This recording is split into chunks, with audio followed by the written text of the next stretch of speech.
साथियों नमस्कार, जय हिंद, जोहार। 14 नवंबर को बाल दिवस, चाचा नेहरू का जन्म दिवस मनाया जाता है। देश के पहले प्रधानमंत्री जवाहरलाल नेहरू की जयंती 14 नवंबर को ही मनाई जाती है। नेहरू के परिवार से लेकर उनके राजनीतिक जीवन को लेकर सोशल मीडिया पर काफी भ्रम फैलाए जाते हैं। जानते हैं नेहरू को लेकर के फैलाए झूठ और उनसे जुड़ी सच्चाई के बारे में।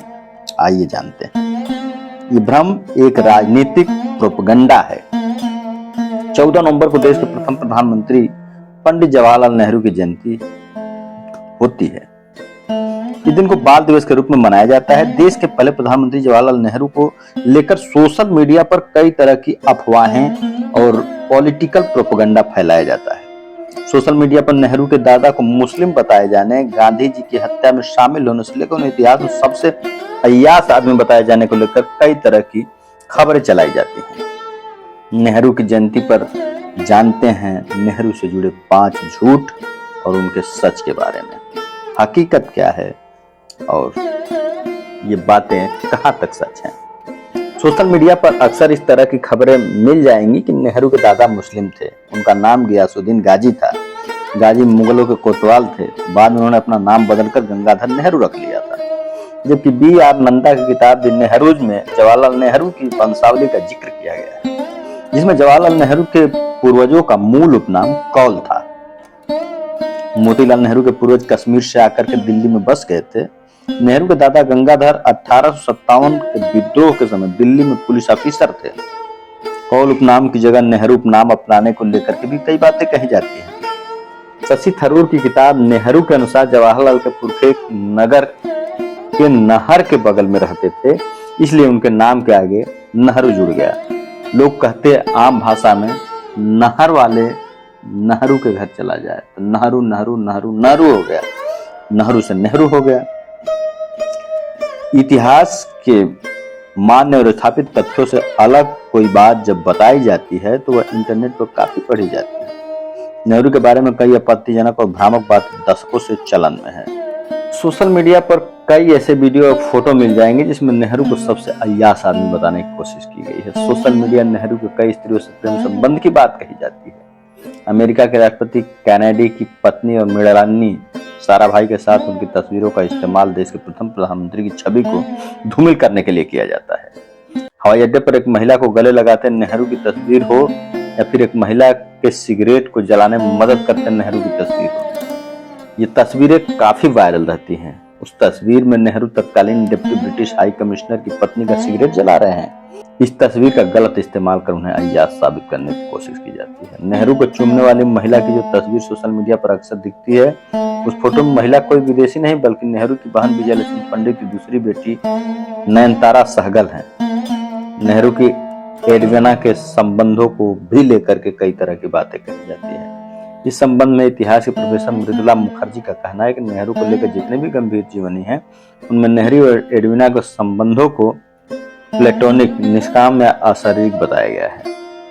विभाजन के बाद और खासकर गांधी की हत्या के बाद नेहरू इस बात को लेकर पुख्ता कोशिश कर रहे थे कि भारत किसी भी हाल में हिंदू पाकिस्तान न बने।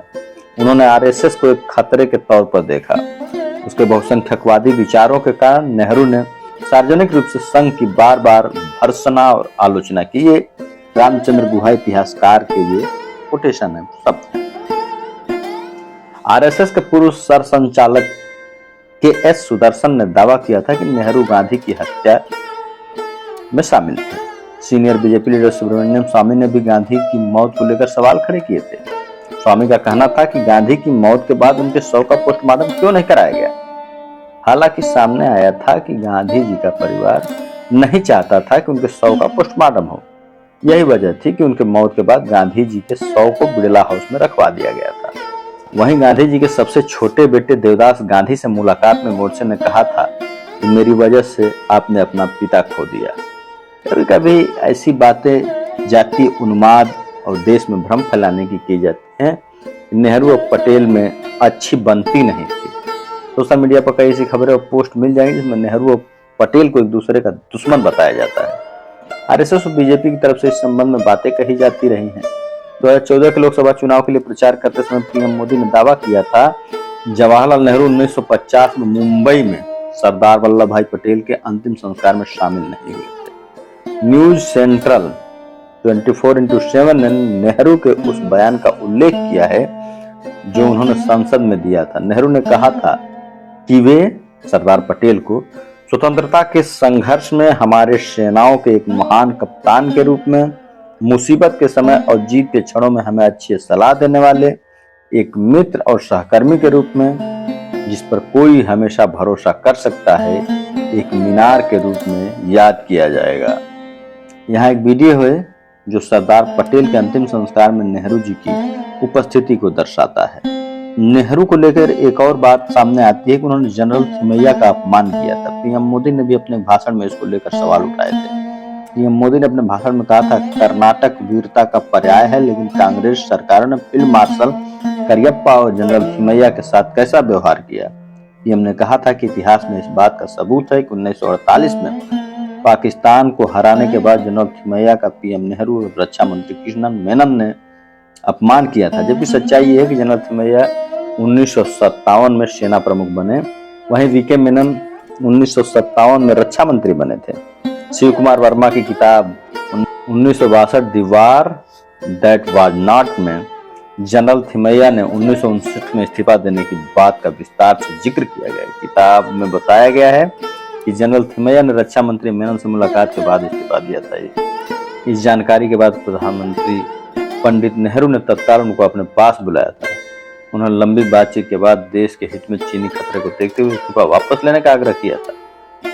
इसके बाद सम्मानित जनरल थिमैया ने इस्तीफा वापस ले लिया था। तो ये पॉलिटिकल प्रोपेगेंडे कहां तक पॉलिटिक्स को प्रभावित करते हैं और आपकी समझ कहां तक है, वहां तक ही आपके विचारों को दूषित करते हैं। इन पॉलिटिकल प्रोपेगेंडों के तह तक जाने के लिए, समझने के लिए और हमसे विचार विमर्श करने के लिए बने रहिए हमारे साथ। जय हिंद।